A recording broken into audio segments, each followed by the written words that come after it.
right, well, let's get started. So tonight we're doing a bit of a review, and we're going to be talking a little bit about, the reason why we do things. And so I hope everybody is okay with that. What I'd like to start with are the prayers.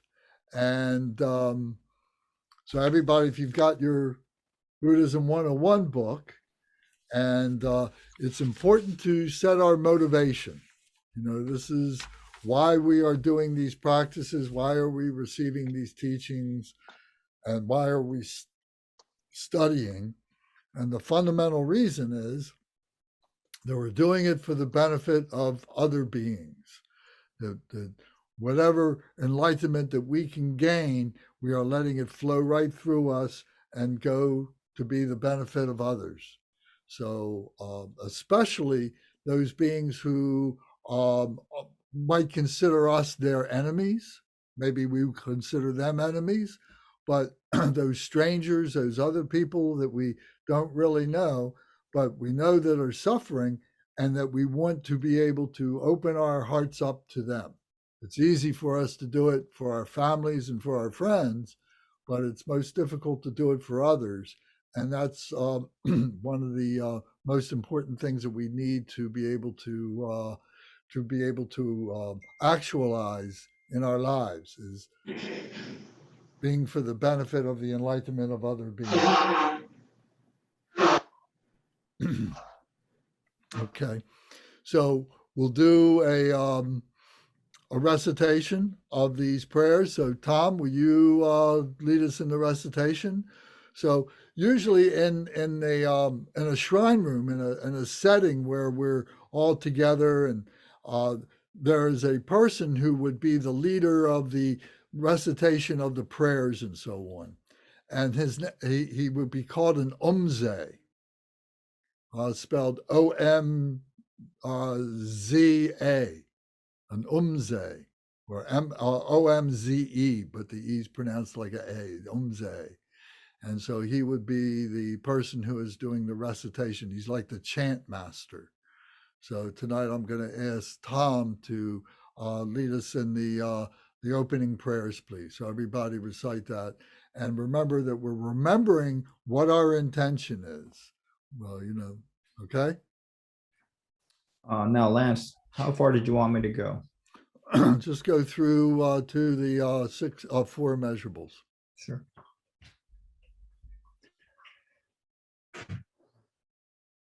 The altruistic motivation. So I'll do it twice in English and once in Tibetan. All mother sentient beings, especially those enemies who hate me, obstructors who harm me, and those who create obstacles on my path to liberation and omniscience, may they experience happiness, be separated from suffering, and swiftly I will establish them in the state of unsurpassed, perfect, complete, and precious Buddhahood.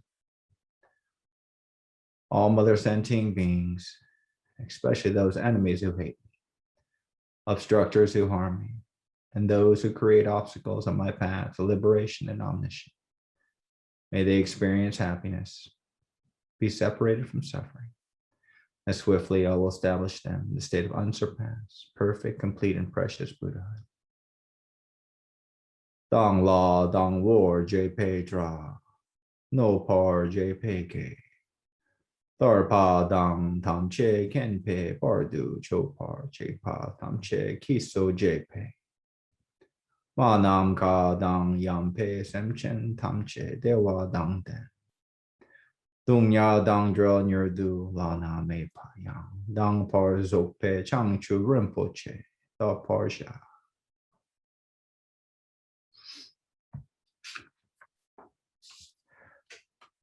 The action bodhicitta prayer. Thus, until I achieve enlightenment, I perform virtuous deeds with body, speech, and mind. Until death, I perform virtuous deeds with body, speech, and mind. From now until this time tomorrow, I perform virtuous deeds with body, speech, and mind. De chedu sang mage ki bardu lugang yisum gewala ko. Ma she bardu lugang yisung gewalako. Du de ring ne sungte nima sangda sangi. Bardu lugang yisung gewalako. A long refuge prayer. We take refuge in the kind root Lama, the lineage Lamas. We take refuge in the deities of the mandalas, the yadamas. We take refuge in all the exalted Buddhas. We take refuge in the perfect Dharma. We take refuge in the excellent order of the Sanghas. We take refuge in all the noble Dakas, Dakinis, and Dharmakarias, possessors of the eye of wisdom. We take refuge in the kind root Lama and the lineage Lamas. We take refuge in the deities of the mandalas of the yadamas. We take refuge in all the exalted Buddhas. We take refuge in the perfect Dharma. We take refuge in the excellent order of the Sanghas. We take refuge in all the noble Dakas, Dakinis, and Dharmakarians, possessors of the eye of wisdom. Trinchen Zawadang Girpar Chepe Panen Lama Dampa Namla Kayop Suchio Yedam Kilkor Gilak Shog Namla Kayop Suchio Sangje Chomdende Namla Kayop Suchio Dampe Cho Namla Kayop Suchio Pakpe Jendung Namla Kayop Suchio Pawo Kandro Choyok Sungme Sogye Shiki Chendang Denpa Namla Kayop Suchio.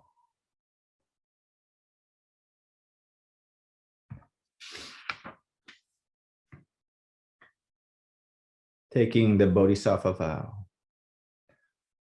Until I attain the heart of enlightenment, I take refuge in all the Buddhas. I take refuge in the Dharma, and likewise in the assembly of the Bodhisattvas.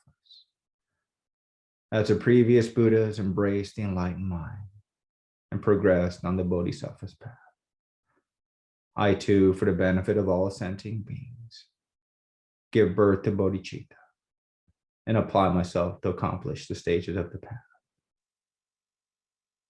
Until I attain the heart of enlightenment, I take refuge in all the Buddhas. I take refuge in the Dharma, and likewise in the assembly of the Bodhisattvas. As the previous Buddhas embraced the enlightened mind and progressed on the Bodhisattva's path, I too, for the benefit of all sentient beings, give birth to bodhicitta and apply myself to accomplish the stages of the path.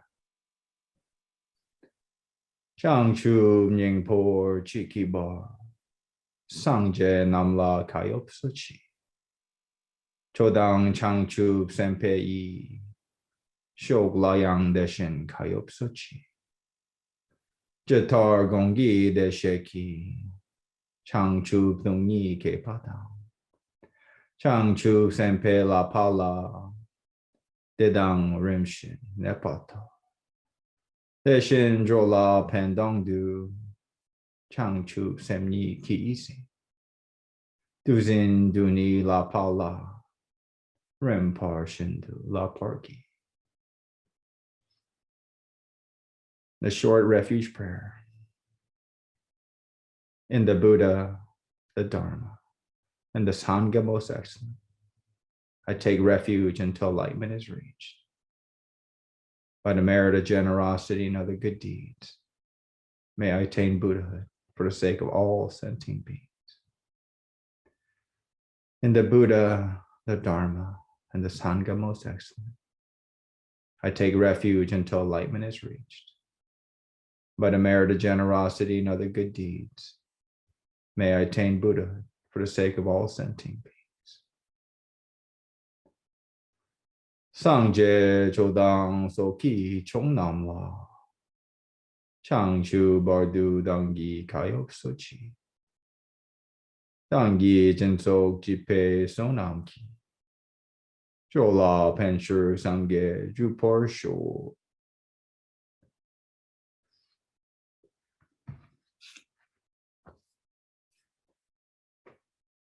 The four immeasurables.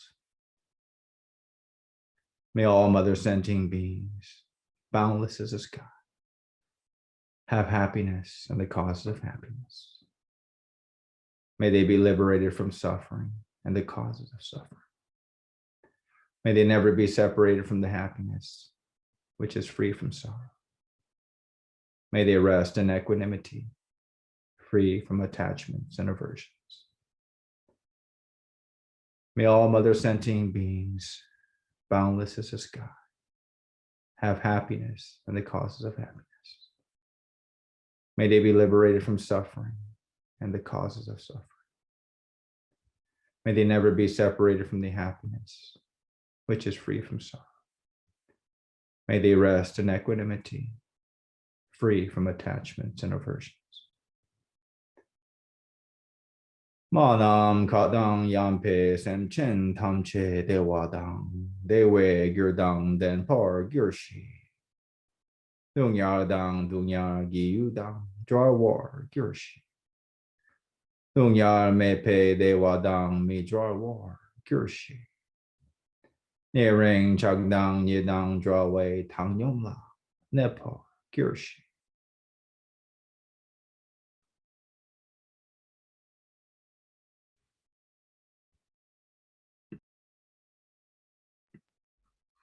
Thank you, Tom. So, does anybody know why we recite these opening prayers 3 times?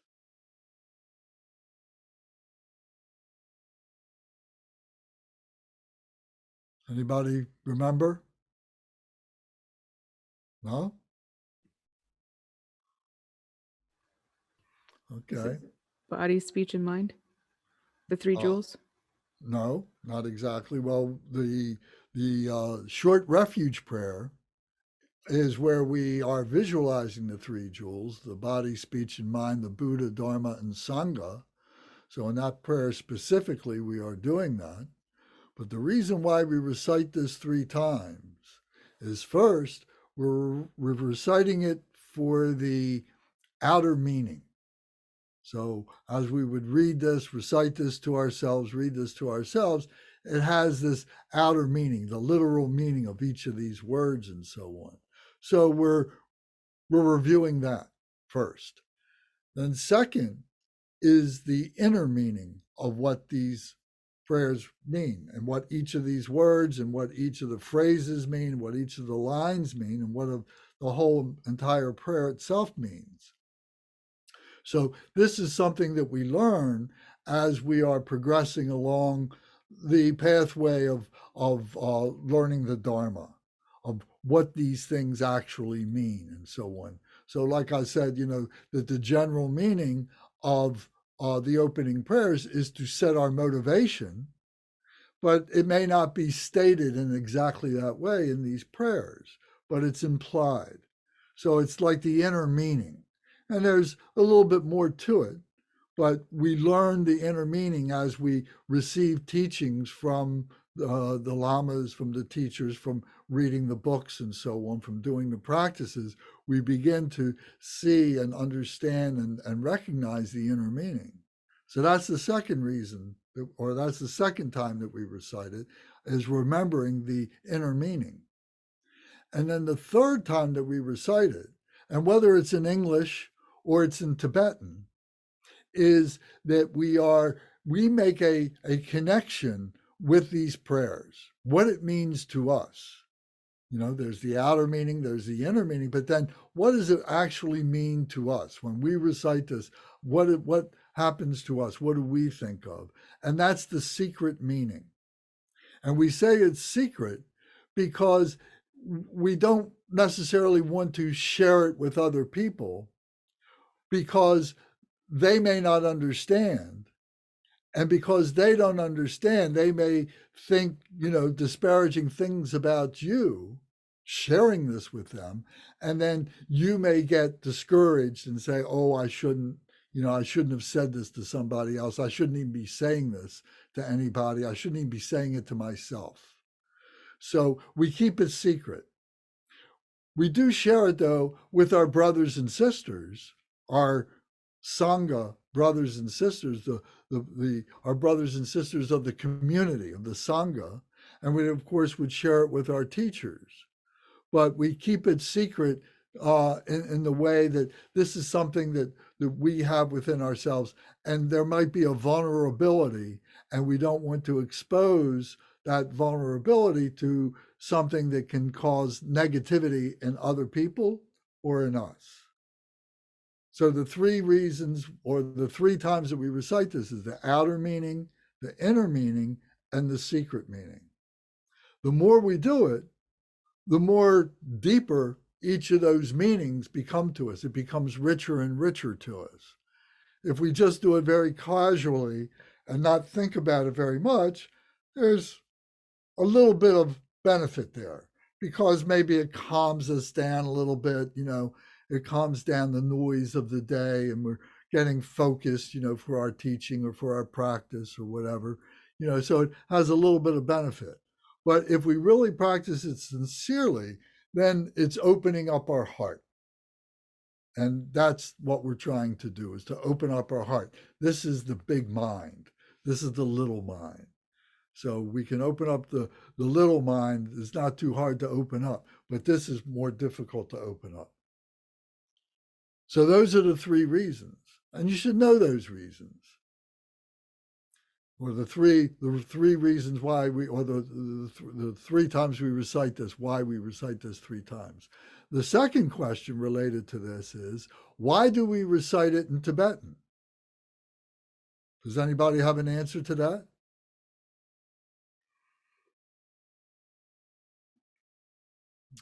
Okay. We recite it in English because that's our language. We understand that language. We understand the meaning of it, the intellectual meaning of it, and so on. However, there is this deeper inner meaning that I was relating to before that is in the Tibetan. And actually, it goes further back than the Tibetan into the Sanskrit. The Buddha taught in Sanskrit language. It was an oral language. It wasn't written for many centuries after the Buddha was teaching in that. And then they developed a written language for it. But it was recited, that was the oral teaching in the language.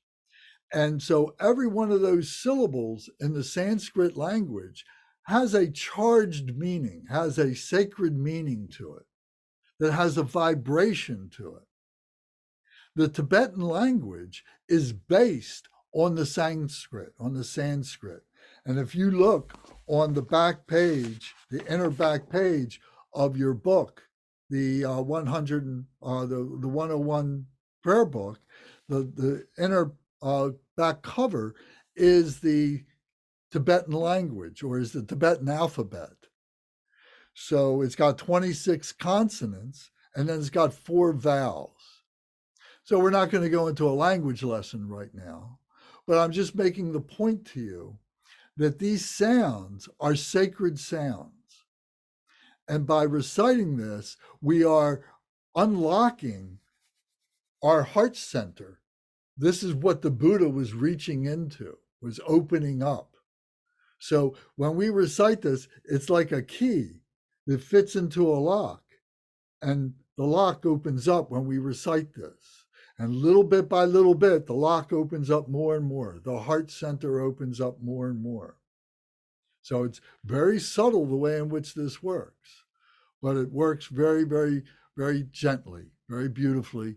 And we find that there is this vibration, there is this harmony, this vibration that goes through all beings and so on, and that we are harmonizing with it as we recite these prayers, and in particular in the Tibetan, by doing that, because of the Sanskrit connection.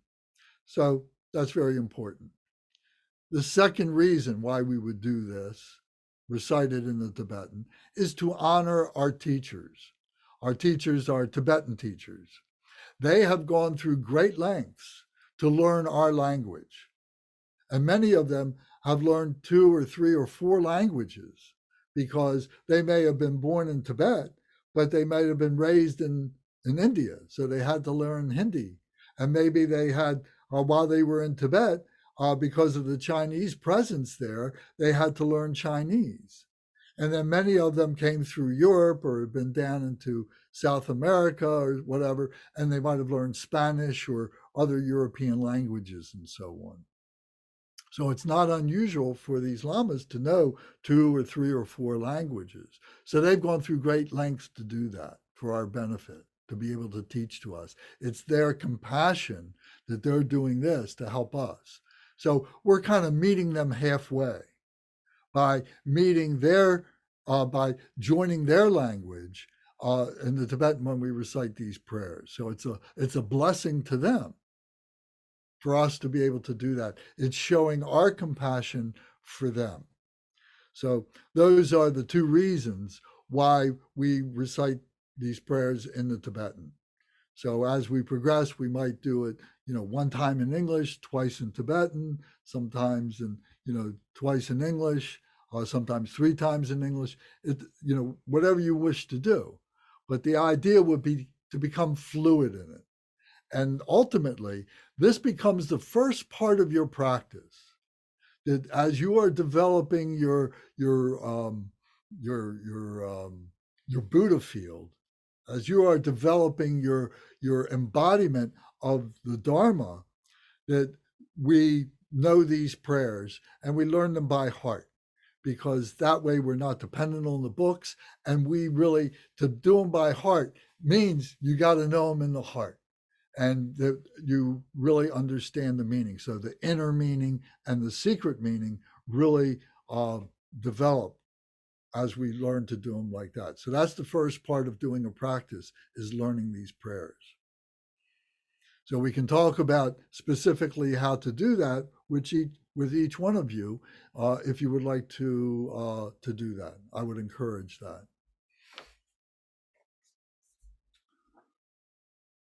So in this review, one of the questions that I have is, if we have Buddha nature, why can't we see it? Anybody got an answer to that question? If you've heard me say, and maybe you've heard the Lamas say, maybe you've read it in a book, that we all have Buddha nature. We're already Buddhas. We already have it. Then why don't we see it? Anybody have an answer for that? Because of our obscurations. Yes. And what are our obscurations? What are those obscurations? We're poisoned. What's that? We're poisoned. Our poisons Our poison. our greed, our ignorance, etc. Okay, that's correct. Does anybody, how many poisons do we refer to? 5. 5? Who said that? I said that. Okay, good. Does anybody know what the 5 poisons are?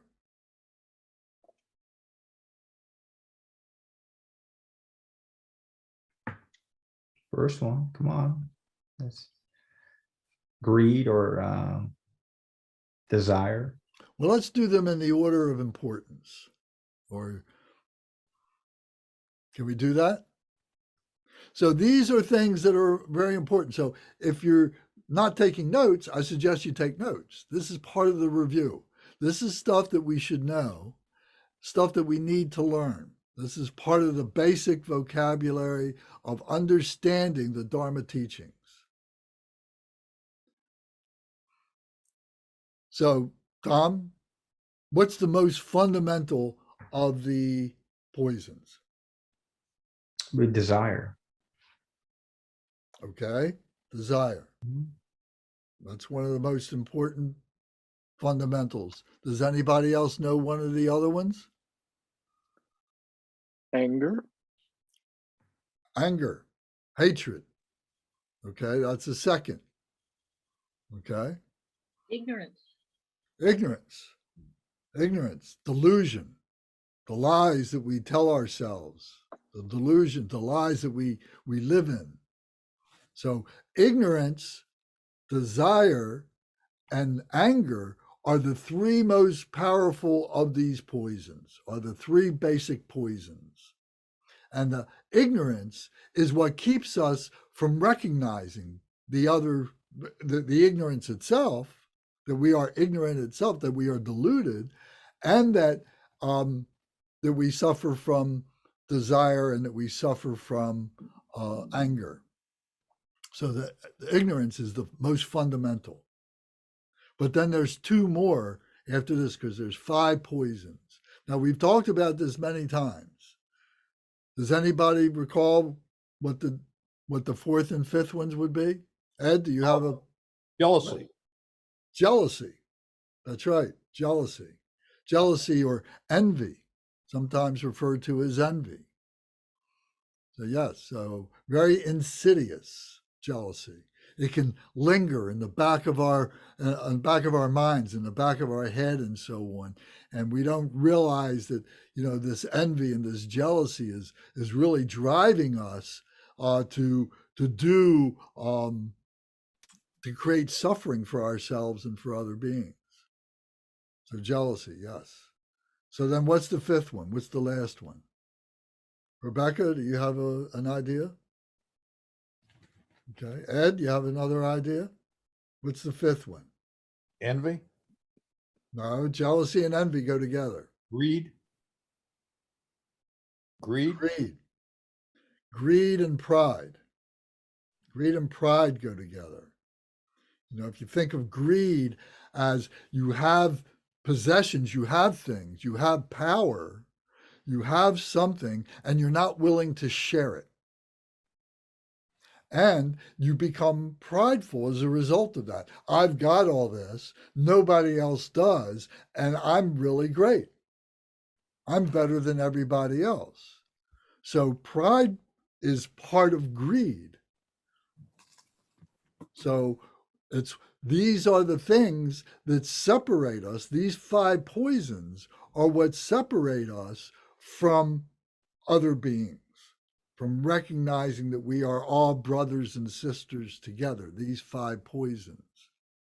So it's ignorance, it's hatred, it's desire, it's just jealousy, and it's greed.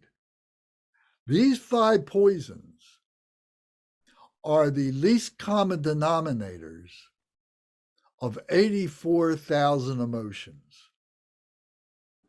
It is said in the scriptures throughout in Buddhism that during the time that the Buddha was teaching for 50 years, traveling around northern India, going to village and so on, and meeting all these people, that all these people came to him with all these problems.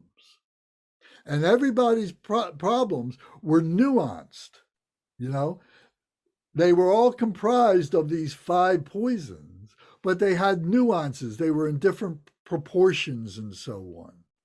And that over the course of the 50 years, there were 84,000 emotions that the Buddha taught the antidotes for. These that were subsumed down or that were reduced down to these 5 poisons.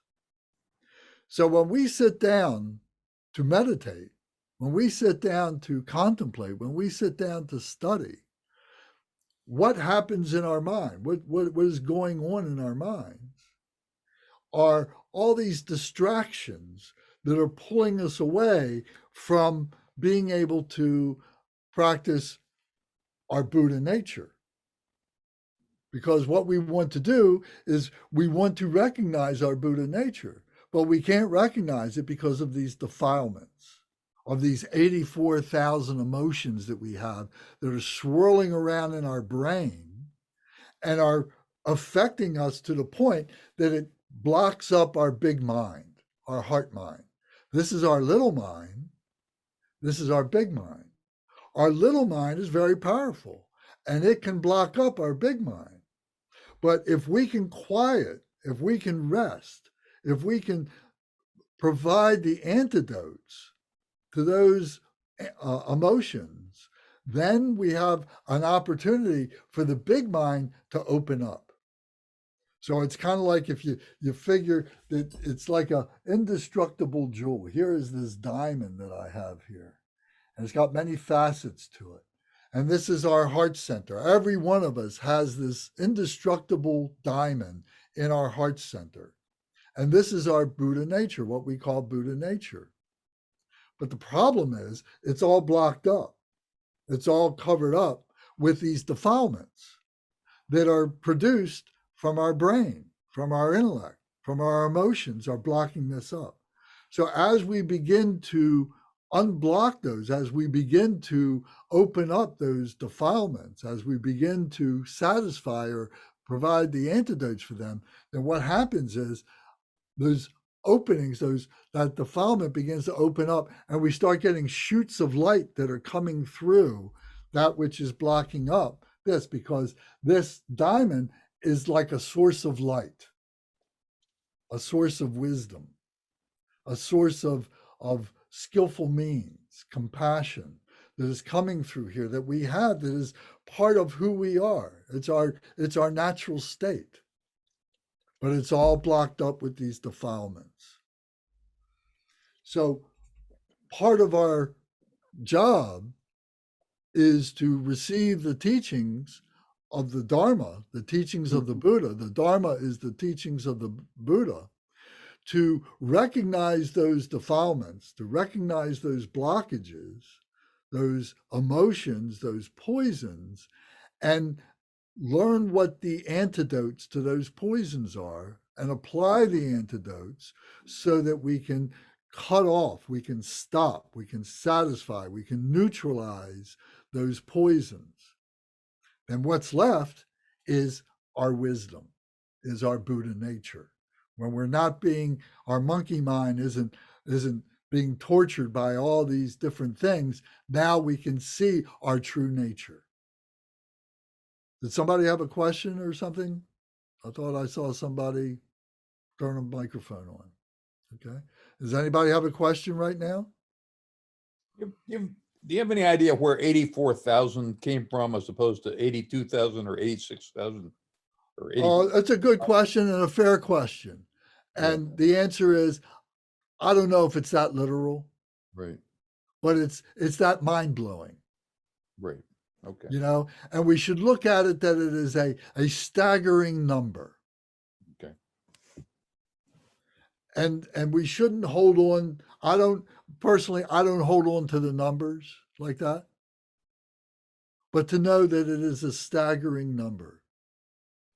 And the more that we investigate, the more that we try and meditate, we see all these nuances of these poisons, these emotions coming together, and we begin to appreciate the idea that it is such a staggering number. But the beauty of what the Buddha was able to do was to be able to bring this down to these 5 poisons.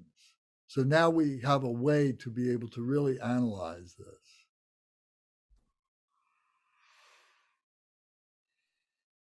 You know, the Buddha, when he attained enlightenment, if you remember the story, we've told it a few times that you all might have heard, he was blown away. It was an experience that was beyond his ability to be able to communicate it. And that's one of the things that we are taught, that it is non-conceptual. This enlightenment is non-conceptual. It's beyond our human ability because our humanness is all tied up in all these emotions and so on. So, but what he was able to do through his enlightenment and through his genius of being able to articulate his experience with attaining enlightenment, he was able to create a system that he could teach and that we could follow repeatedly over and over and over again.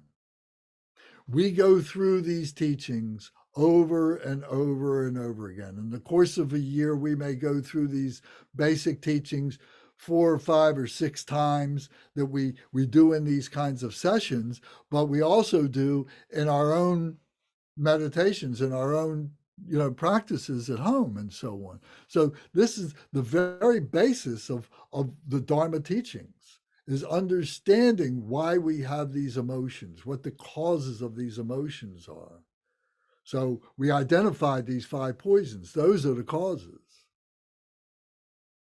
So what is it that sparks ignorance? What is it that sparks desire? What is it that sparks greed and the other 3? Those are all relative to our own personal life, to our own personal experience. So it's going to be different with each one of us, but it's going to be based in the same principles, the same ideas, and so on. So we need to be able to rest and contemplate that and not rush ourselves and use the system to be able to do that.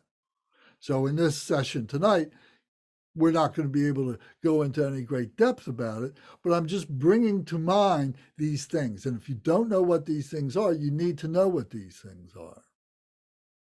So there's 5 antidotes to these 5 poisons. Now, we're going to have to talk about that another time. You're going to have to ask me, well, what is the antidote for ignorance? What is the antidote for desire? And so on. Because part of the process that is done in the old country, it's a question and answer that goes on between the student and the teacher, the disciple and the master. When you go, if you were born and go in the old country and you go into a monastery and you're with, say, 20 other people, your age more or less, and there's a master, there's a lama, a teacher there, and they say, okay, at 2:00, we're going to all get together and the lama's going to give a teaching. And then you go into the room there where you're going to teach, and the lama and everybody's seated, and the lama comes and sits down and goes into a meditation. And he'll stay in that meditation for the prescribed time, whether it's an hour or 2 hours, whatever the session is scheduled for. And he will just meditate until somebody in the group asks him a question. If he comes in and just starts lecturing, pretty much like I'm doing right now, for most people, it just goes in one ear and out the other. There's no investment. Nobody tried to make a connection between what they didn't know and what they wanted to know, and then to ask somebody that they think knows. Meditation for us is a very active process. Meditation is not a passive activity. Meditation is a process of learning, whether we learn from a teacher, we learn from a book, or that we learn from our own experience, and then contemplating the meaning of what we learned, and then practicing the purification, practicing the embodiment of that which we learned and applying it to whatever the specific defilement is, and so on. And then when we do that, when we contemplate that, we come to this point of exhaustion. Exhaustion of the brain, exhaustion of the mind thoughts. And just very naturally, we just kind of rest. And that's when the meditation comes. The meditation is, we say, no thought, because no thought is being generated for the cause of meditation. The meditation comes as a result of no thought, of just exhaustion. And then as we're sitting there peacefully in this state of awareness, we see a thought coming Here it comes. Oh, there's the thought. And I'm just going to let it go. And then you sit back and enjoy no thought again in meditation. Then here comes another thought, and we see the thought, we examine it, we let it go, and there it goes. And then the thoughts just become more and more and more rare. So that's the true meditation. So I say that it is an active process that allows us to be able to do that. So we have to go through recognizing the monkey mind, recognizing all the thoughts, all the interruptions and so on, what the causes of them are, and then having the skills and the wisdom to be able to let those go, to neutralize those. So as I was saying before, it's a question and answer thing. Now in this kind of a session, you have someone you can ask about something like that, But what when you're by yourself and you're sitting in your own home or wherever you like to meditate, and you're trying to sit there and you're trying to have a session with yourself, and these thoughts keep coming up, you need to answer those thoughts.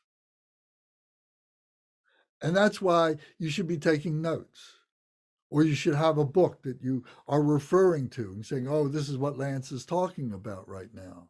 So that you can go back and you can study and you can reinforce that which you heard and be able to bring it in and make it your own. We've done this so many times. We all learned the alphabet. We memorized the alphabet. We made a song out of the alphabet. It's how we did it. And we do the same thing with this, with our prayers, with our practices, and so on. We learn them over and over and over again till they become second nature to us. And it transforms us. We're no longer illiterate. We can't take it away. We can't not read. We can't stop reading. So if we're studying and practicing spirituality, we will not be able to stop that spirituality once we begin to recognize it. We will see it everywhere. So this is what we're opening ourselves up to. We're opening up to our true nature, to our spiritual body. We've got a physical body that we're all familiar with. We've got an intellectual body that we're all familiar with. And now we're recognizing we got a spiritual body. And we have to nurture that, our awareness of that, and to make that a vibrant part of our lives. So the example there is, if we just rely on our physical body and our intellectual body, it's like a two-legged chair or a two-legged stool. It won't stand by itself. But if you've got a third leg on that stool, if you've got a spiritual body that you activate, now those three work together, and that stool can sit by itself, can stand by itself, and you can sit on it, you can stand on it. You are a balanced person. You are a complete human being when you become physical, intellectual, and spiritual.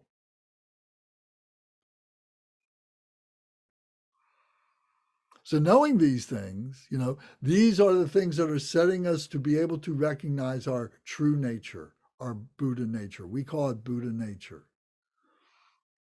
It's not unique in that many other traditions teach and profess and have literature and so on about this true nature, and they might have a different name for it. They might call it the Christ. They might call it God. They might call it Krishna or Vishnu. They might call it, Confucius might have a name for it. Lao Tse might have truth. There's many different names for it in different traditions and different languages and different cultures and so on. In essence, they're all referring to the same thing. We're talking about it as Buddha. Buddha in Sanskrit means awakened one. That's what the literal translation of Buddha in Sanskrit means, awakened one. So if you're awake, it means that you see everything and you recognize everything. You're not asleep. But figuratively, we've been asleep through the whole early part of our lives until we've gotten to this part, and now we're starting to wake up as a Buddha, as a spiritual being. And there's so many other people who are suffering, who are still asleep, who are nowhere near being awake. And we're befuddled by this. We're bewildered by this. Why aren't they doing this? Why aren't they doing that? Why am I not doing this? Why am I not doing that? You know, in my sleepy fog, I'm going through life. And I think each one of us at one time or another have said, you know, there's got to be something else besides this physical life, this intellectual life. There's got to be something about this spiritual. Maybe you didn't even call it spiritual, but maybe you knew that there was something else going on. So you start going to churches, you start going to synagogues, you start, you know, reading about the history of great avatars, great beings, and so on. And then somewhere along the line, maybe you come to the East and you start looking into the Buddha, into Buddhism. What does that mean, and so on. So we say that these defilements are what's blocking up our heart. So what we say that we're doing, that we're engaging in, is purifying those blockages, that we're purifying ourselves. We're purifying our physical body because we inherently start taking better care of ourselves. So much of our illnesses, our physical illnesses, are intellectually born, are psychosomatic illnesses. So many times when we get a cold or we get a flu or we have an accident is because we're foggy in the brain. We're confused. We have emotions or something like that, and it makes us vulnerable to making mistakes, to doing silly things that cause us to get sick. Or we just let ourselves open, you know, to the vulnerability of being sick. We weaken our immune system, our natural immune system. But when we begin to take care of ourselves, when we begin to get the right sleep, when we begin to eat the right foods and the right balance of food and so on, and we begin to do the right exercises and so on, taking care of our physical body, we're feeling better and we start thinking better. We start processing, you know, what we need to do in our lives and our jobs, our relationships with our families and so on like that. You know, so it just makes common sense that our intellect is affecting our physical body, and our physical body is affecting our intellect. If we're physically sick, we don't think properly. If we're not thinking properly, we start thinking bad about ourselves and we make ourselves vulnerable to illness and injury. However, the two dynamics of those two things, it's a two-legged stool. It won't support itself very well at all. But if we have our spiritual body, if we have that third leg, now we find that there's something else that is going on, our spirituality, that becomes a balance to our physical and becomes a balance to our intellectual. And we have the ability to be able to control our physical more, to be able to control our intellectual more. We become stronger physically. We become stronger intellectually. We become more nimble in our thoughts. We become purer in our thoughts. There's less distraction in our thoughts. There's less garbage in our thoughts. There's less defilement in our thoughts. They become simpler and purer. And then we're able to devote more time, more energy into opening up our heart, to developing our spirituality. And when we open up the spirituality, we begin to see between the lines, so to speak. We begin to understand the subtle things, the secret things that are happening in our lives, that are happening in other people's lives. And So we recognize this for ourselves. We hear the teachers teaching it, we read it in the books, and then we're able to apply it to our own situations. And we become our own teachers. Ultimately, that's what we become, is our own teachers. Another word, another meaning for Buddha is as a teacher. You probably have heard that, as a teacher, and the Christ, that he was a teacher. And the Messiahs, in Judaism, there were, the teachers. And in Hinduism, they're the teachers, the priests and so on. And what we find is that ultimately we become our own teacher because we have all this within ourselves. We are the titles of all those names. We are all that within ourselves. It's a matter of removing the blockages, the defilements, the confusions, the emotions, and so on. And then we recognize the teacher within ourselves. All this wisdom is there. So as this wisdom comes up, it's cleaning away all those defilements that are blocking up that indestructible wisdom diamond, our true nature that we have in our heart center. So we're purifying ourselves. So we need to think of that's what we're doing. We're purifying ourselves. So many of the practices that we do are purification practices. Some of the practices we do are aspiration practices to define our aspiration to recognize our true nature.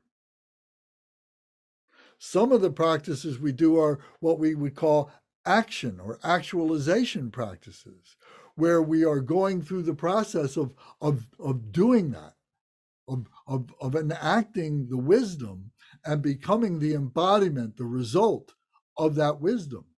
Action practices. And then there are purification practices, which would be a finer definition of some of those action practices, where we are purifying. And we do that through many of the deity yoga practices, like Vajrasattva, the indestructible holy being is a purification practice. So we're not going to go into a lot of detail about this, but we have talked about these things, in the not too distant past. We've talked about these things. So we're reviewing this, why we do these things. So there's aspiration, there's action, there's purification. There's also blessing, that we receive blessings. We receive blessings from the teachers. We become blessings from the Buddha, blessings from the scriptures, from the books, blessings from within ourselves, that we give ourselves these blessings, these gifts, to say, I'm going to make these commitments. I'm going to do this. I'm going to bless myself. I'm going to become self-realized. Not as myself as an ordinary human being, but as myself as a noble being, as one who has a precious human body or a precious human life. And I'm going to utilize that precious human life for the highest purpose that I can bring together with whatever I have in my wherewithal to be able to do things. Some people can do more, some people can do less. We're always going to be in the middle like that.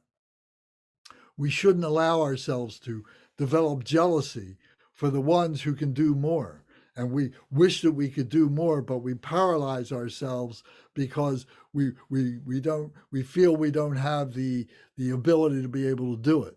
So it feeds negativity on us and our suffering increases. Or we have pride. Oh, I've done this already, and those people down there below me now, I'm so much better than them, and now I get paralyzed with my arrogance, with my greediness.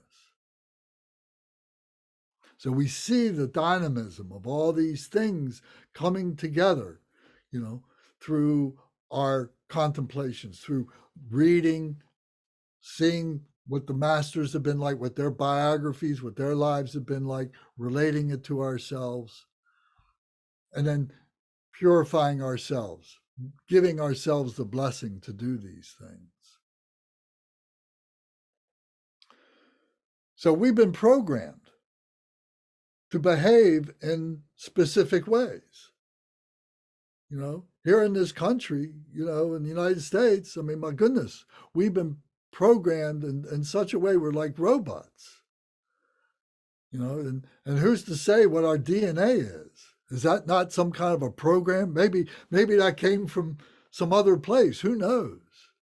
But the point is that we've been programmed, at least, very symbolically, by the way in which we grew up in our society. And if you go to another culture, well, they've been programmed in their way, in their culture. Different nations, different lands, different groups of people, different families, different religions, are all means of programming. You could say that Buddhism is a form of that programming. I prefer to say it's more of a realization of the programming and the liberation from the programming. Because ultimately what we get to is to say, I ain't going to play that game no more. I'm going to be the fool on the hill. I know you've all heard that expression before. It was a great song titled The Fool on the Hill. The fool on the hill is just a euphemism for like, a Buddha just sitting there and just being peaceful. The natural state of the mind is just to be peaceful.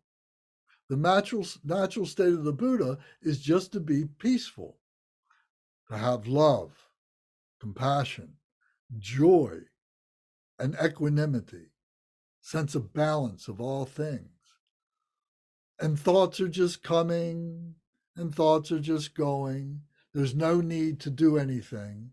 Just be in perfect harmony with all things that are happening and so on, and not creating any disturbances in any way. But what happens is we get interrupted. We get interrupted from external things, and depending on how we react to those external stimuli determines on how much we are able to stabilize our being able to be at peace, that peace of mind, that stability of being the Buddha. So ultimately, that's where we want to be. So when we say that we're programmed, and we say that Buddhism is a way of realizing the programming, and that what we are trying to do is to liberate ourselves from the programming to get to that point, is a fundamental idea. And I guess everybody has to answer the question for themselves, is that what they're looking for? Is that what you want? Or did you think that Buddha was, well, if I got $1 million in the bank and I live in a really nice house and I got a couple of 3 cars and I got a nice family and I got nice friends and we can have a party anytime we want and we can go anywhere we want and everything. Well, I can be a Buddha like that and be wise and do all that. Is that your example of what being a Buddha is? Is that what your example of peace of mind is? But for any of us who have some money in the bank, and any of us that have a car or 2 or no car at all, or any of us that have to pay rent or pay a mortgage, we know that it's much more complicated than just having those things. Because once we have those things, we have to protect those things. We have to make sure that we're not going to lose them. And then along comes a coronavirus virus that now is threatening, our whole way of life for the past year.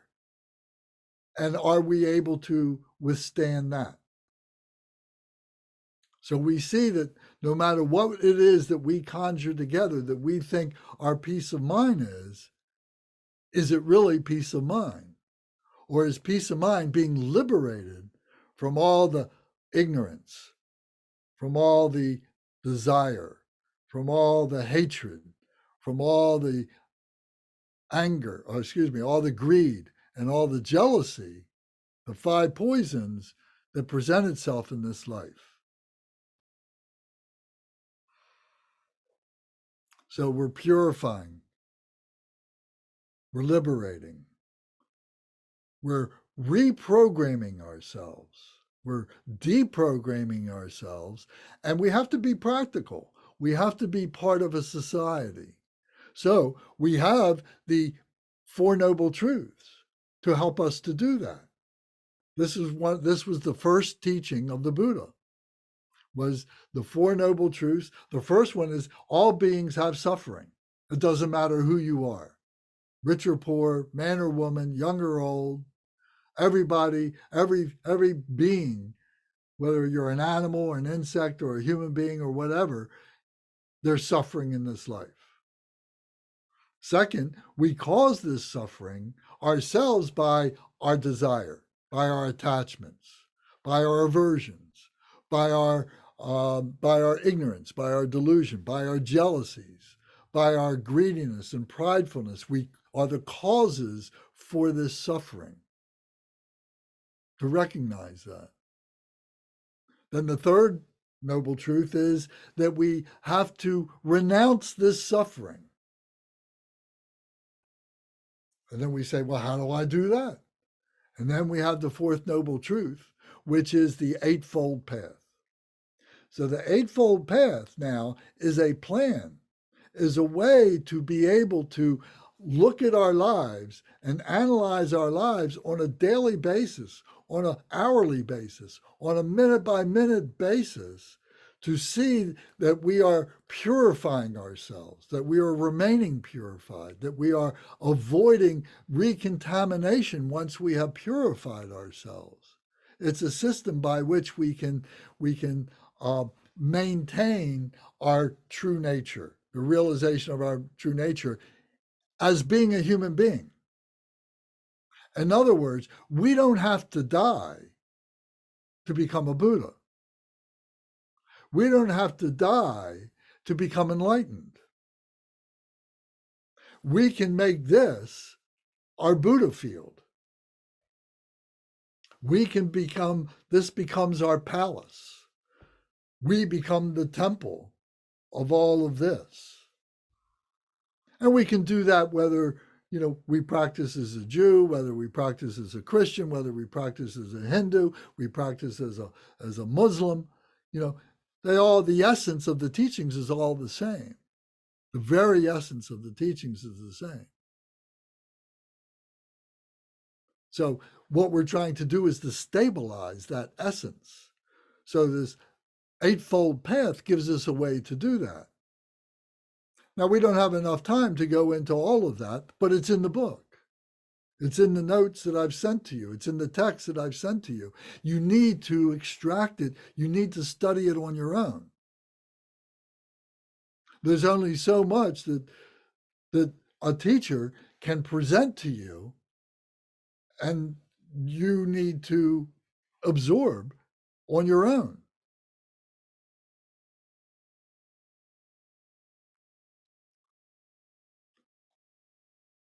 So we need to break through. We need to break through our resistance to new things, our resistance to change. We need to liberate from the bonds of our thoughts and our actions, the bonds, the things that we tie up, the attachments that we make, the desire that we create for ourselves, and so on. To realize this true nature that we have. This is where the peace is. It's within ourselves. There are Buddhas that are in every land that you can imagine here on this planet. They are in the war zones. They are in the famine zones. They are in the heat zones. They're in the cold zones. They are everywhere. There are Buddhas. There are Bodhisattvas, holy enlightened beings who are on the way to become Buddhas, who are there to help beings that need to be rescued in some way or another, to lend a helping hand in some way. And they can be men, they can be women, they can be young, they can be old, they can be any religious denomination you can think of, or no denomination at all, but you know them by their deeds. They're the ones who are helping. They're the ones who are being selfless. They're the ones who are putting themselves in harm's way with no regard for the danger that they are facing. But they're there to help other beings.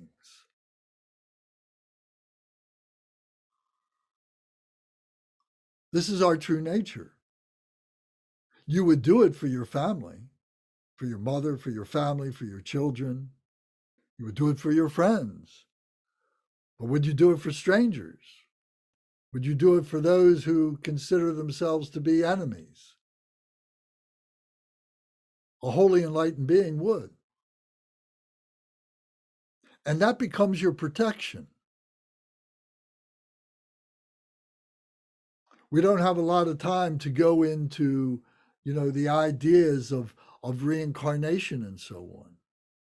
But if we were to be engaged in some kind of an activity where our life is at risk, and we are putting aside our selfishness for our life in order to help somebody else, and we die as a result, what more noble death could we go through? But if we back away and say, oh no, my life is more important than your life, so I'm sorry, you're going to die. I might be able to help you, but I'm not going to risk my life in the process. And really, it comes down to a decision like that. The holy enlightened ones don't make that decision. They don't need to. They are already liberated. They are already free. This life is no different than any other life to them. Okay, I'm just going to change my body. Just like in the morning, we get up out of bed, we go take a shower, whatever. We go into our closet, we pick out a new suit of clothes, and we go do our day's work.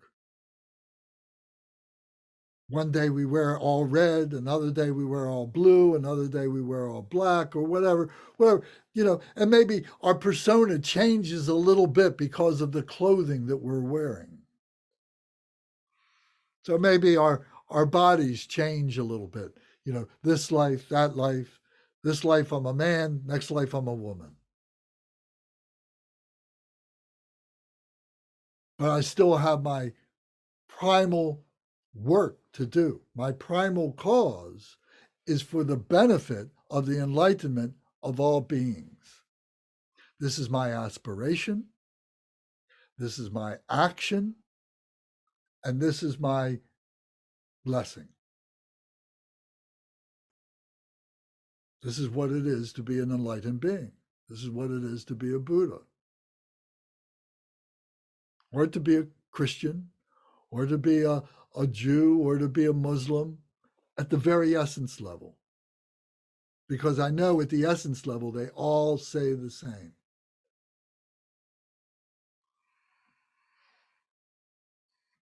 So this true nature we have is boundless.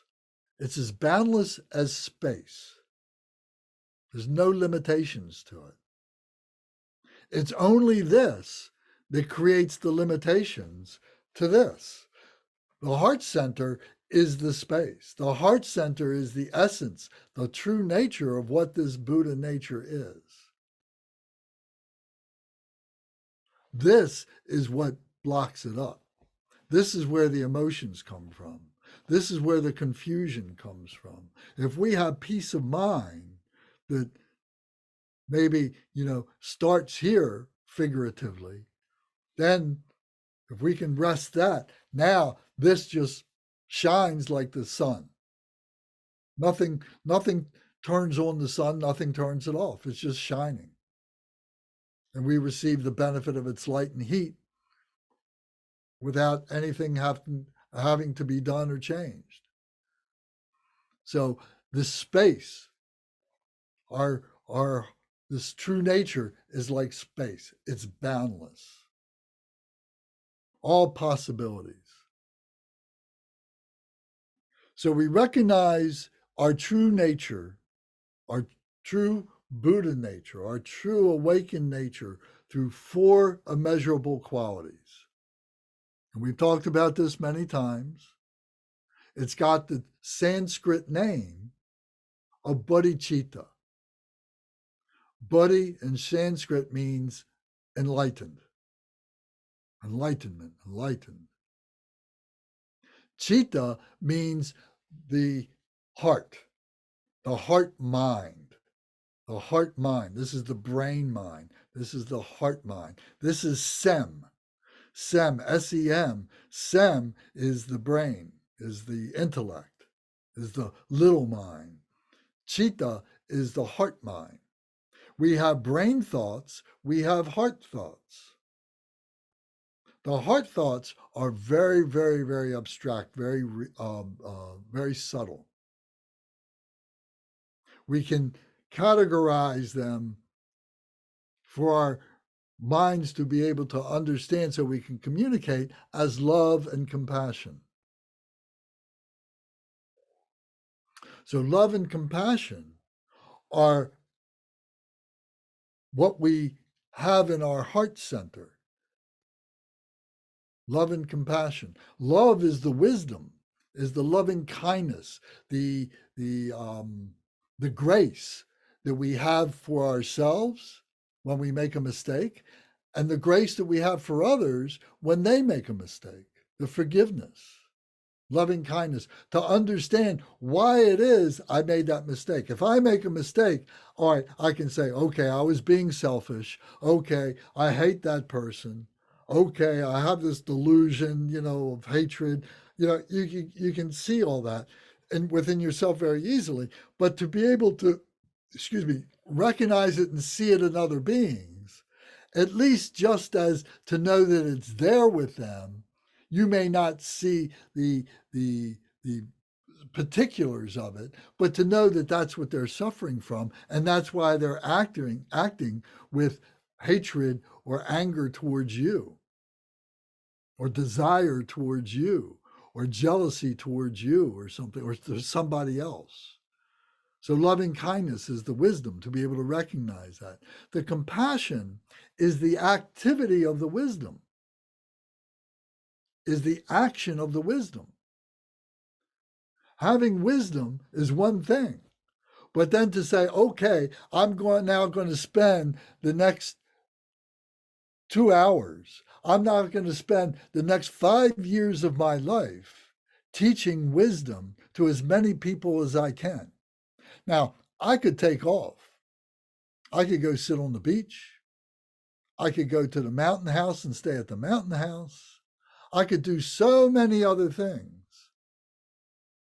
But I am going to teach this wisdom through my compassion, because I recognize these suffering beings need this wisdom. And I'm going to share this wisdom through my compassion. So compassion is the other side of wisdom. The two happen simultaneously. Now, there are some beings who may have great wisdom and selfishly hold on to it. There are some beings that have the skillful means, have the compassion, but are not guided by wisdom. And they hold on to that. And they manipulate. So, but in a wholly enlightened being, they have both wisdom and they have the freedom to allow the compassion to be able to be expressed. And then they have joy.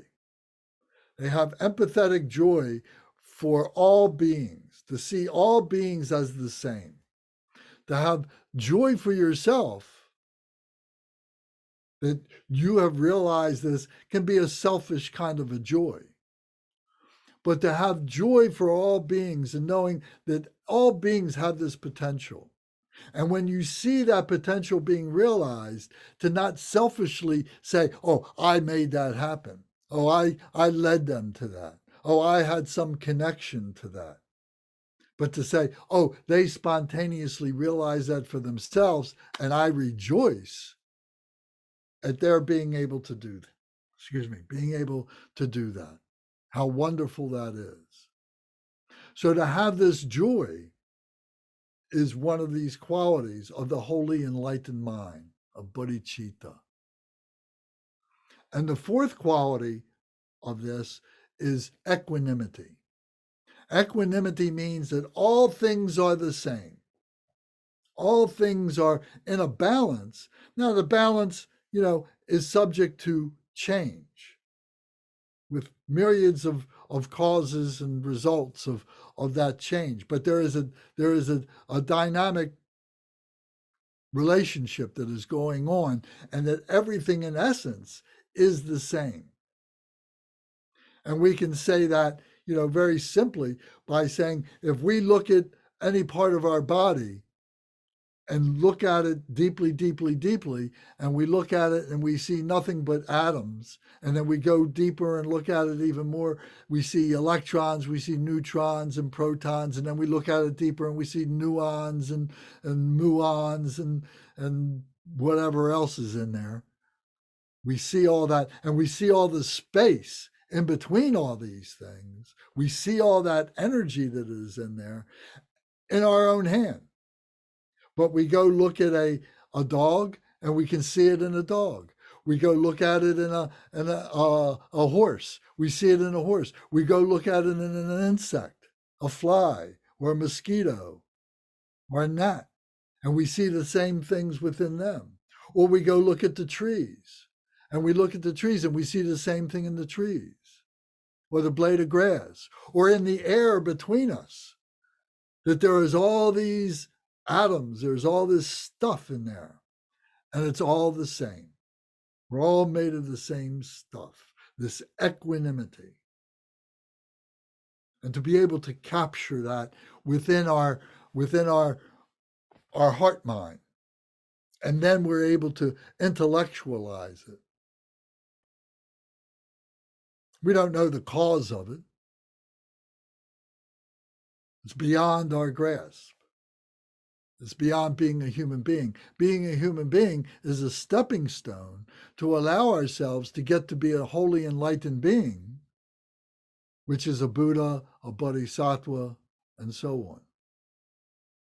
We have this gift of being a human being, to be able to recognize that which is holding us back so we can liberate ourselves. So this bodhicitta are the four vast immeasurable qualities of bodhicitta, the holy enlightened mind: loving kindness, compassion, joy, and equanimity. So if you don't know those things, like the back of your hand, you should know those things. That's part of the practice. And if you're sincere about really wanting to be a Dharma practitioner, these are the things that you need to be able to study and learn and memorize. If you want to play whatever game you can imagine, baseball, gin rummy, doctor of philosophy, there's rules. And you got to learn the rules. You got to learn how to interact in the society of those game players. So now we're talking about a game of spirituality.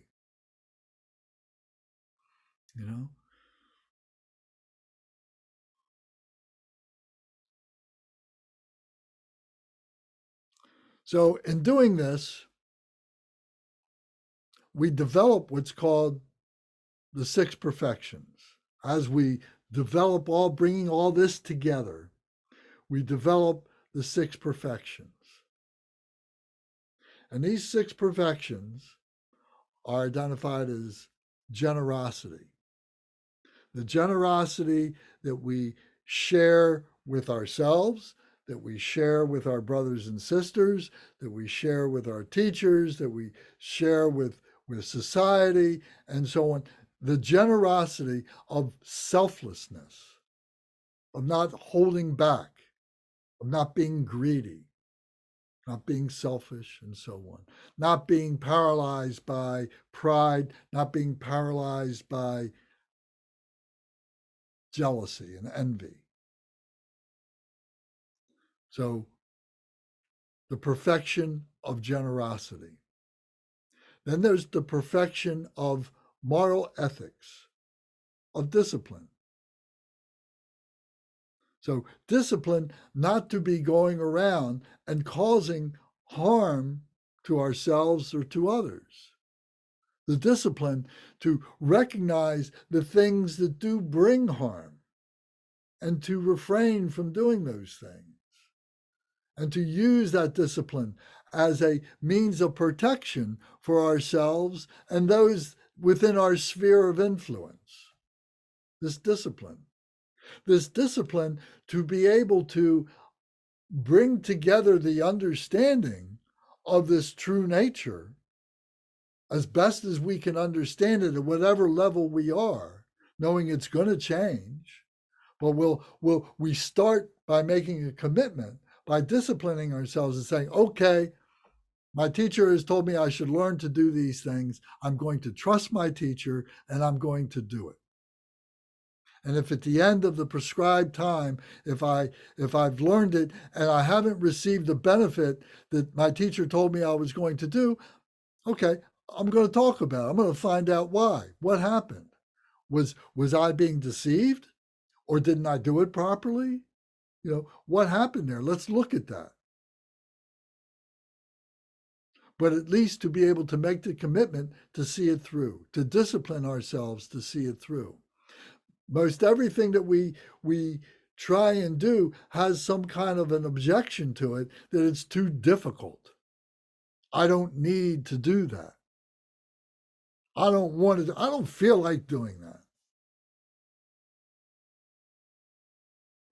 But then when we break through that, and then we say, okay, I'm going to let go of my ego, and I'm going to listen to what my teacher said. I'm going to read this book. I'm going to study this. I'm going to do this practice. I'm going to memorize this, and so on. Then you start seeing the benefits. You start seeing the liberation. You start seeing what discipline does for you. Now, I'll bet none of you have been in jail before. And if you have, maybe it's only been for an overnight or something like that, for a minor infraction. But the point is, you all could have been in jail if you didn't apply some kind of discipline in your lives. Isn't that right? You could have been speeding down the highway, going through red light after red light after red light, and you would have wound up in jail, wouldn't you have? You could have gone into the grocery store, you could have gone into the clothing store, and you could have just helped yourselves to all the clothing, to all the food, and walked out of the store and walked right by the cashier, and you would have wound up in jail, wouldn't you? But you applied some discipline to say, oh, I can't do that. You would have been trying to have sexual relationships with everybody that appealed to you, whether they objected to you or not, right there on the spot. But you know that you applied some discipline not to do that.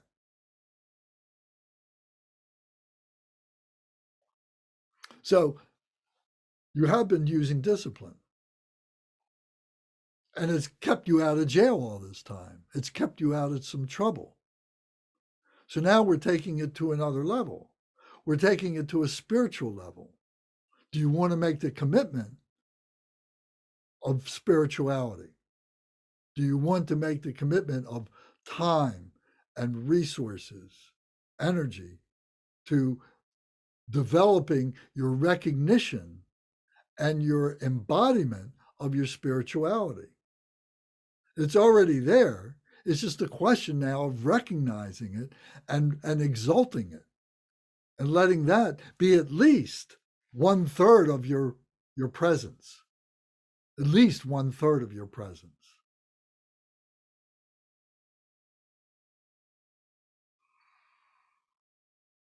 So then there's discipline, then the perfections we're talking about. So then there's patience. You know, this discipline doesn't happen overnight. You know, it happens over a period of time, and we have to have patience for ourselves. And we fail. You know, we go through trial and error. So we have to go through that to understand, you know, and to recognize most of the time we learn more about our failures than we do about our successes. So we have to have patience for ourselves, and we have to have patience for others who are going through their process.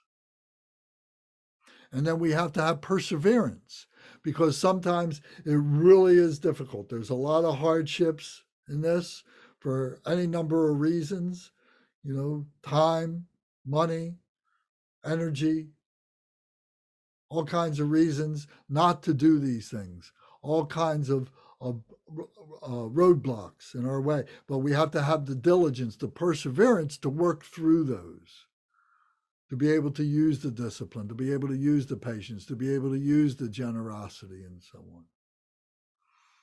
And then there is the concentration, the mindfulness of recognizing what it is that you're doing, that you are putting yourself using a system, utilizing the system to be able to raise yourself, to be able to raise your horizons, broaden your horizons, deepen your horizons, whatever, however you wish to express it. But you're opening yourselves up to have the mindfulness that that's what you're doing, and you're using a system to do it. And the system that you're using has certain elements to it that need to be practiced and don't always come easy. But we need to do that. We need to be mindful of the process.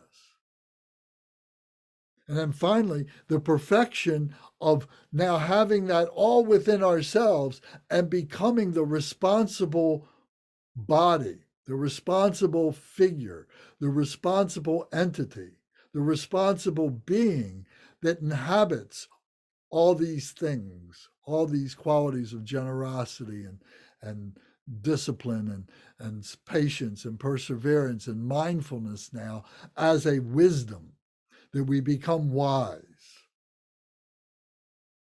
We become wise of the awareness of what it is that's around us. So these are called the 6 perfections. And to develop those, to polish those, to understand those, to conceptualize those, and so on.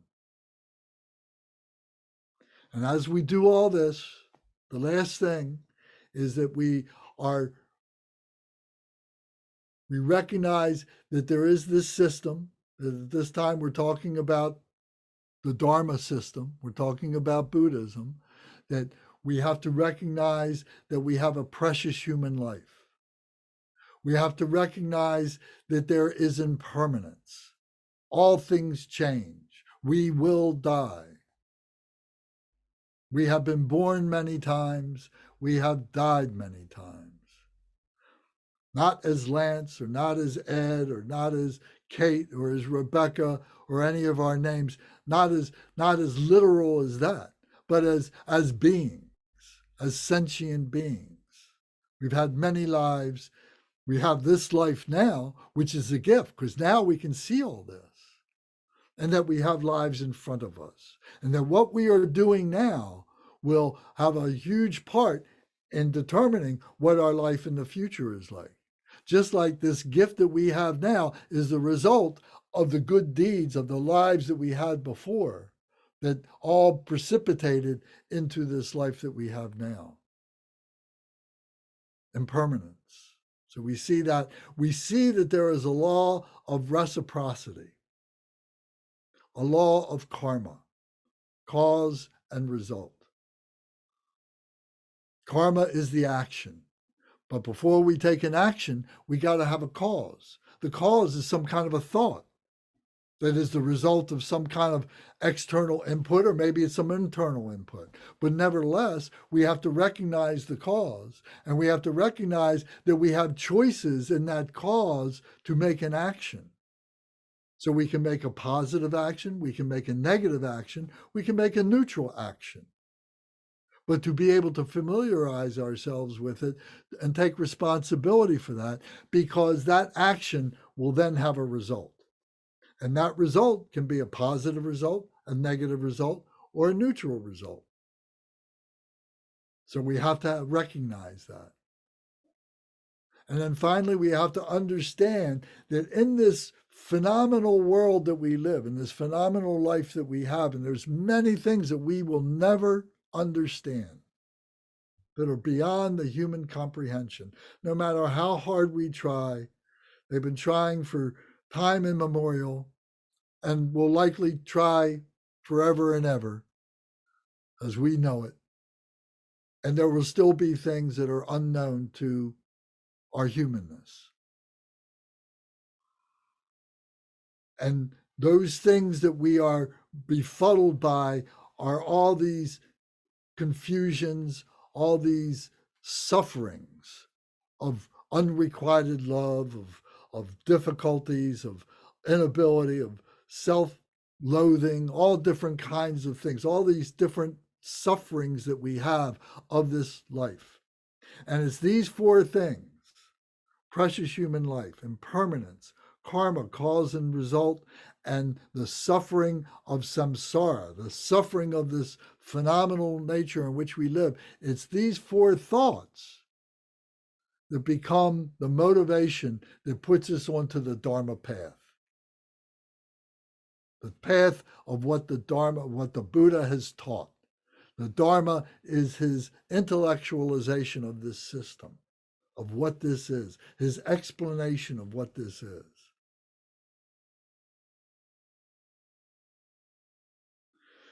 So with the things that I've talked about tonight are the essence of the first 3 or 4 chapters in this book. And if you don't remember these things, if you don't know these things for the first time, you need to go back and you need to look at these things, to read these chapters. If you want to review the sessions that we had, they're on YouTube. You can go back and you can look at, the first chapter 1 of the Learning Buddhism. It's in the YouTube, and we've got a channel on YouTube where it's right there for you. You can go through it. We're going to go through these again live, much as we're doing now, sometime, in the next 6 months or something. This was a means to be able to pull back and have a review to show you where we are and say, well, do I need to brush up on some things to continue where we left off? But if we don't make that commitment, then, there's a benefit, but it's a small benefit. You want a bigger benefit, you got to make a bigger commitment. It's really that simple. I can't take away your responsibility. We've gotten to the point where I can talk frankly.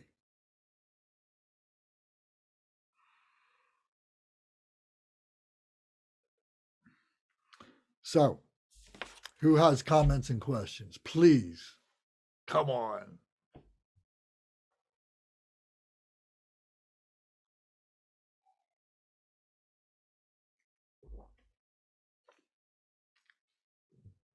All right, we'll meditate for the next 20 minutes. I'll say thank you. Thank you for these teachings. Thank you for going over everything. Thank you for breaking it down into layman's terms, because while I've read this, the comprehension, there's reading and there's comprehending what you're reading. And obviously I need to work on the comprehension part. So thank you. I appreciate it. Thank you. Thank you. You're welcome. Amen. Yeah? Just sort of off the wall, but I've noticed that a lot of Buddhism is numbers, the 4 this and the 6 that and the 8 that, and it more so than I've experienced in other traditions. Not that I've had that much experience, but is there anything particular to say about that? Yeah, I think it's a great gift. it gives us an ability to be able to organize. Yeah. I don't know what your office is like, but my office is terrible. But I appreciate organizing, a good file cabinet, my desk, or whatever like that, you know. So, you want everything just at random. But if you have a way of saying, well, there's 3 of these. Oh, well, what are those 3? I'm missing one. What is it? Or there's 6 of those. Yeah, it's just a clever way to be able to organize all this monkey nonsense that goes on in our mind. It's very practical. That was one of the things that I found about Buddhism that first attracted me and kept me with it, was its organizational qualities. I really appreciate it. I need that structure. Yeah. I know that, I need that structure. I need the rituals that we do. Now, I'm not a real ritual type person, but there's a meaning behind all the things that we do. And knowing those meanings is really, really, really important. So what do you think? What do you think of all that organizational stuff? Well, it's fascinating, and as you say, it's a useful way to kind of mark the territory. I mean, I think of Buddhism as being very holistic. Yes, it And is. somehow I about get into holisticness of it, and then all of a sudden there's 4 of something or 7 of something, or which is not inconsistent. It's just sort of, It's not, it shouldn't be, no. But it is definite about it. yeah. Would you want to go to a brain surgeon that wasn't organized? Didn't have his tools lined up in surgery? Or didn't take the time to go to the library and study about your malady or the malady of your loved one who's about to do surgery on, and know what all the different facets of what he's going to expect? And would he not have a familiarity with the circulatory system, although he's a brain surgeon? Well, He's got a holistic approach. He may not be a spiritualist. It would be good to get a neurosurgeon who's a spiritualist. That's another story. But you get my point, I think. I get your point. The answer is, I hope not to go to a brain surgeon at all. Right.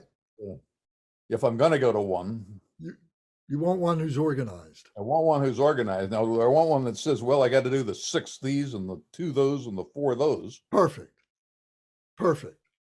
Yes. And everybody on his staff has their familiarity with their jobs in relation to that. So, yeah. And let me ask you a question.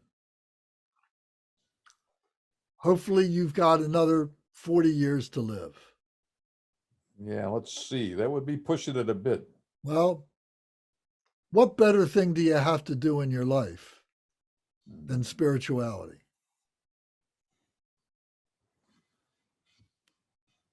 I don't,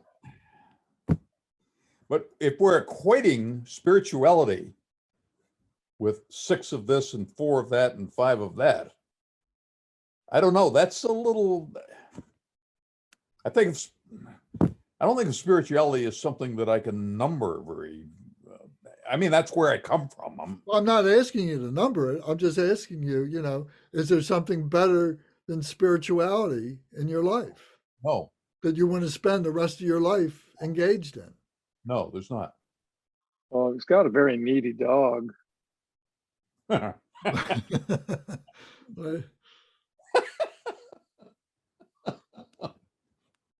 Thanks. Do you understand my point? You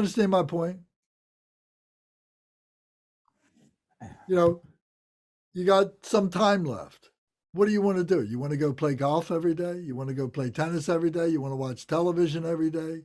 You want to read a book every day? I understand your point, but I don't really understand how it relates to my question. And your question was again? 4 of this, 5 of that, 7 of this.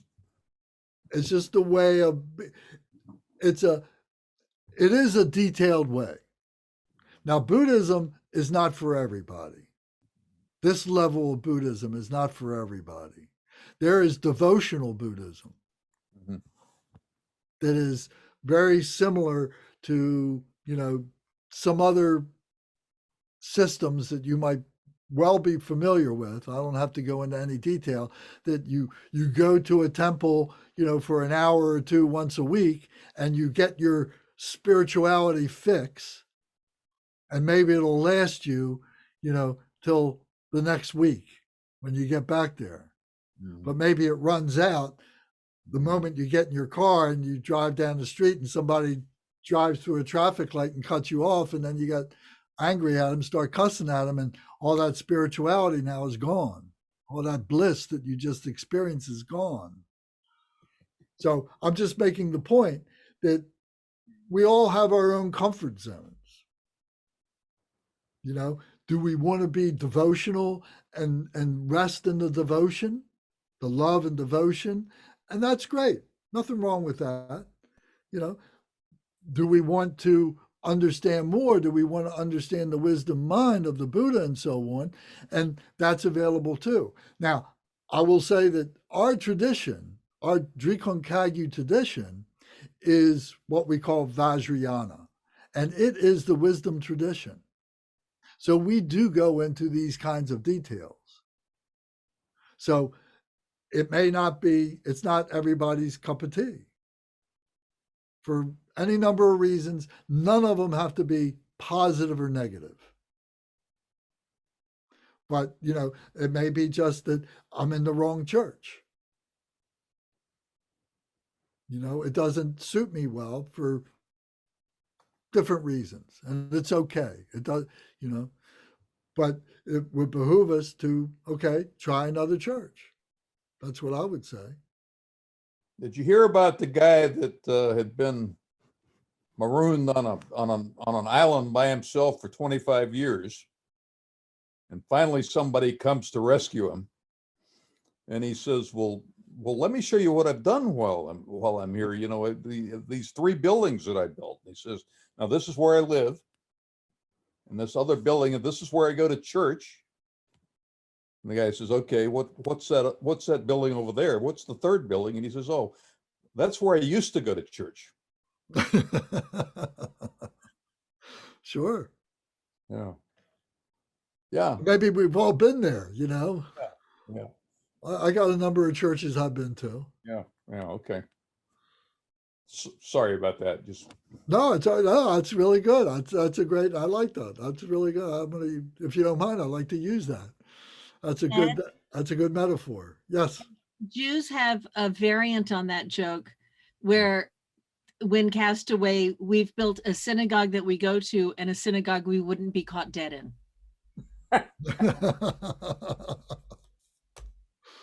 Yeah. No, it's good. And it's recognizing change, isn't it? Indeed. I notice we have 2 people named Kate. Yes. We're very fortunate. Yeah. Yes. Not everybody has even a 1 Kate, let alone.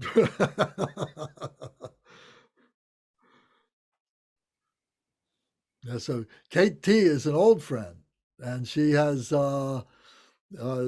she's been at Dharma Surya Center any number of times, and other centers that we know in Fairfax, and it's wonderful to have her with us tonight. And Kate is our new friend, Kate, and she she has an interesting story, and is really sincere about learning about things. So it's very good. So I'm not the newest person in the group anymore? No, you're not the newest person in the group anymore. Welcome aboard, Kate. Yeah.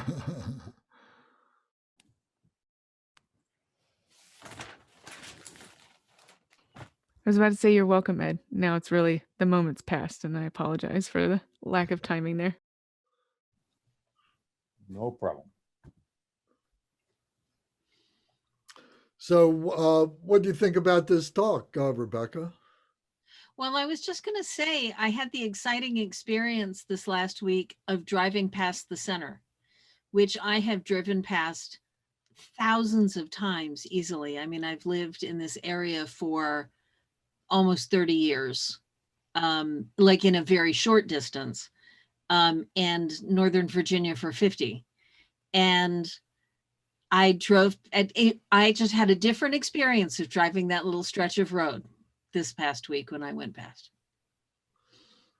Well, good. Well, I hope sometime you'll drop in and we'll be able to meet there, and I'll show you around and we can have a talk and maybe do a practice together or have our teachings there.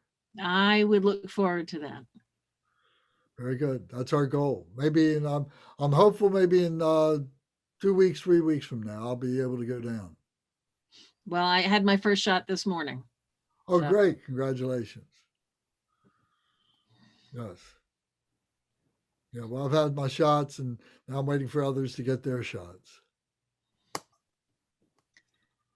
We know where Zara is tonight? No.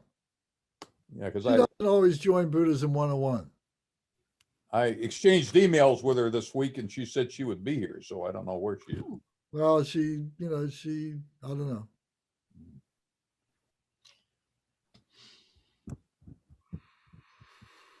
Well, so Lance, I'd also like to add that I appreciate the gentle admonishment. I've been chugging along, getting my little kind of dose on Monday nights, and then living my regularly scheduled life the rest of the week. And it's time to maybe change that up a little bit. Well, good. Thank you. Does this mean the admonishments will get more severe? Until morale improves. Yeah.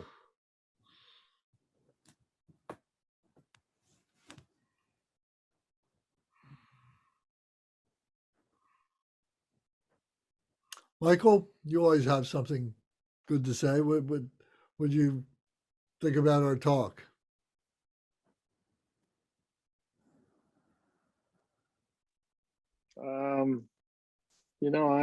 I've been I've been at this spot on the wax record probably 5 times now,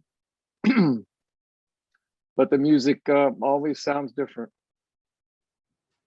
It's always fresh.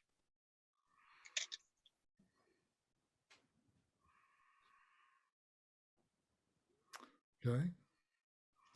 William, you have anything to add?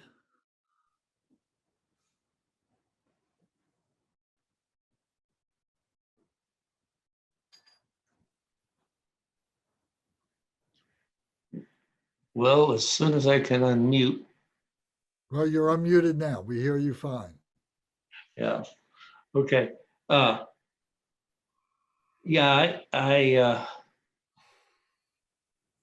I've been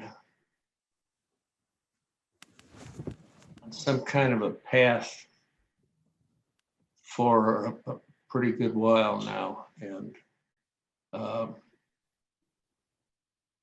when my wife and I got married in '82, and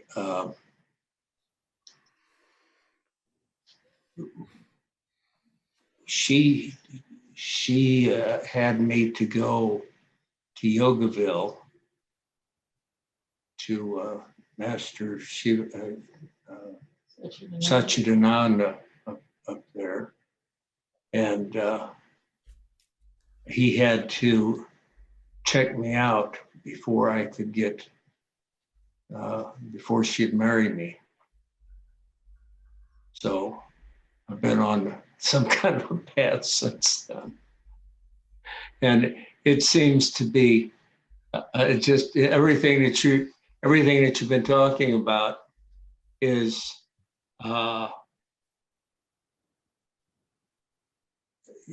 going over everything that I've been living for the last so many years, and it's amazing. Things just automatically get to you after a certain amount of time, and then you don't have to try to memorize them because you've already heard them before. And like Bhavani said when she first got into heard chanting, she said, "Oh, here I am again," you know. So it's pretty. I like it a lot. It's pretty much became my life. Yeah. I bet you've forgotten more things than you remember, but you're living more things than you ever did before. I can't even remember yesterday. It's no, it's I can remember a few things, but it seems like the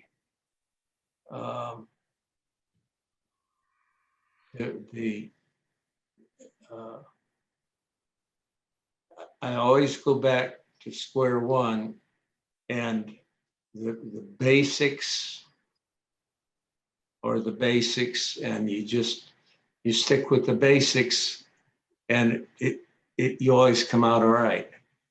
You don't have to know who came over and won the War of 1812 or anything like that. You just, it that has absolutely nothing to do with the interaction that you have with everybody. Yep. Yeah, we don't have to know the 84,000 emotions, just to know that the result of the 84,000 emotions are we suffer. So if we're suffering, that's what we need to work on. Yeah, if you've got emotions. Yeah.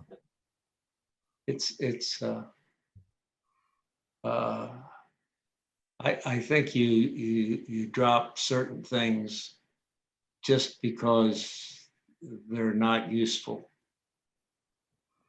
and a lot of your emotions, not that you don't have emotions or that you can't work with them, but you kind of drop them and you don't.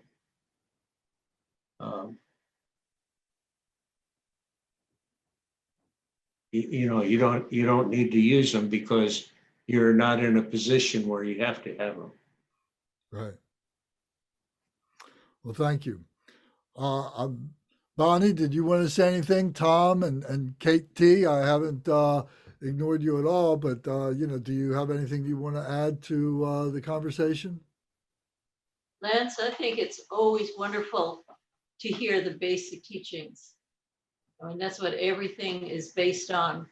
And like William said, we start living them and you don't always stop and think of them, but it's really wonderful to keep hearing them. I don't know for how long, but I think Michael and Tom have been coming for years, hearing it over and over again. And hopefully we will be too. I think we've been here 1 year now. Yeah, almost. Yeah.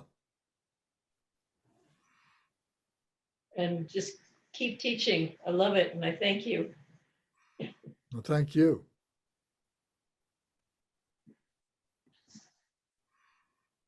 Kate, Tom, you have anything?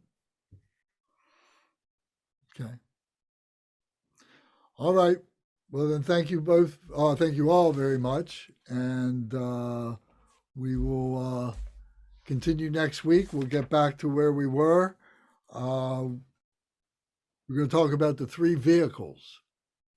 So that's the Hinayana, the Mahayana, and the Vajrayana.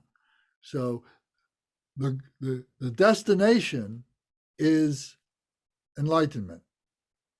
And we can get to enlightenment with three vehicles. In other words, if we want to go to New York, there's three different ways that we can get to New York. We can walk, we could take a car, we could take a train, we could take an airplane. There's many different ways. So in Buddhism, we talk about these three vehicles that take us to enlightenment. So we're going to examine what those three ways are and see how they layer on top of each other and how they intersect with each other. So it's a good understanding of more Dharma teaching.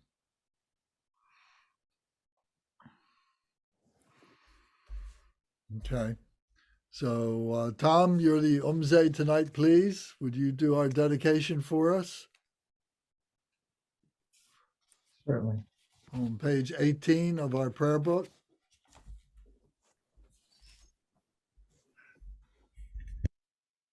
Dedication prayer, lineage dedication prayer.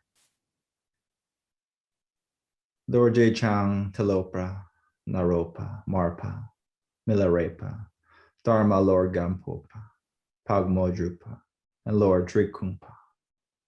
Please bestow upon us the most auspicious blessings of all the Kagyu Lamas. By this virtue, may I achieve the all-knowing state. And may all who travel on the waves of birth, old age, sickness, and death cross the ocean of samsara by defeating all enemies, confusion, the cause of suffering. Bodhicitta, the excellent and precious mind, where it is unborn, may it arise. Where it is born, may it not decline, but ever increase higher and higher. I pray that the Lama may have good health. I pray that the Lama may have long life. I pray that your Dharma activities spread far and wide. I pray that I may not be separated from you.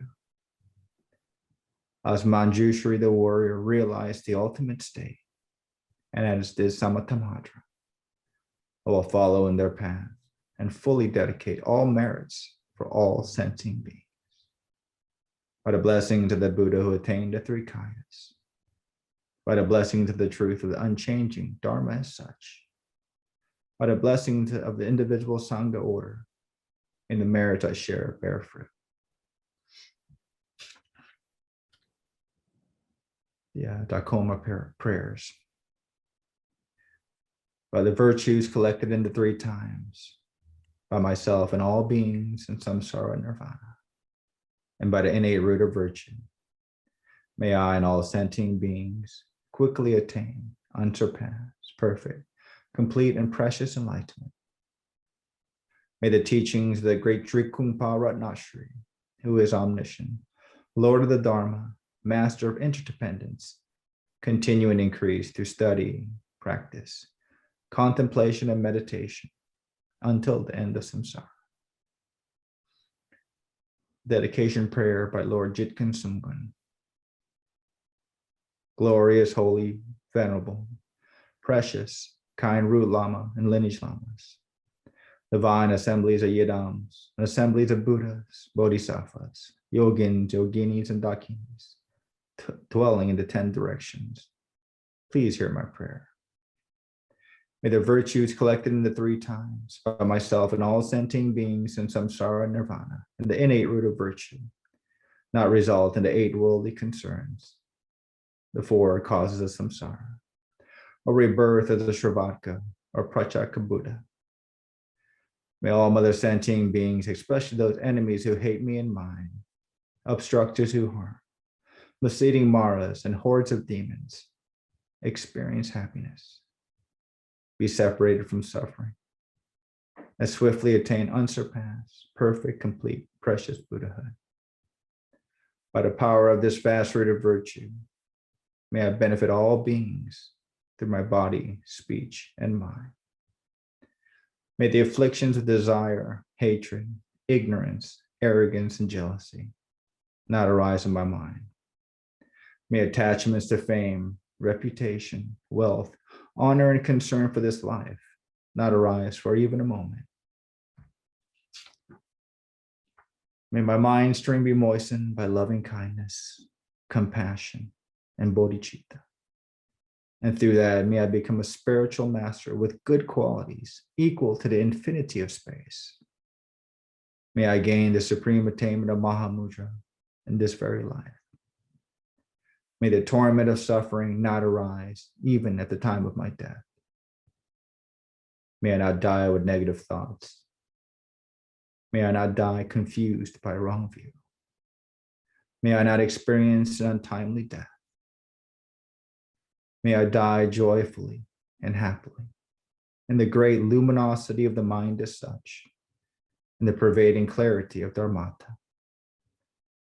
May I, in any case, gain the supreme attainment of Mahamudra at the time of death or in the bardo. Om Ahum. Om Ahum.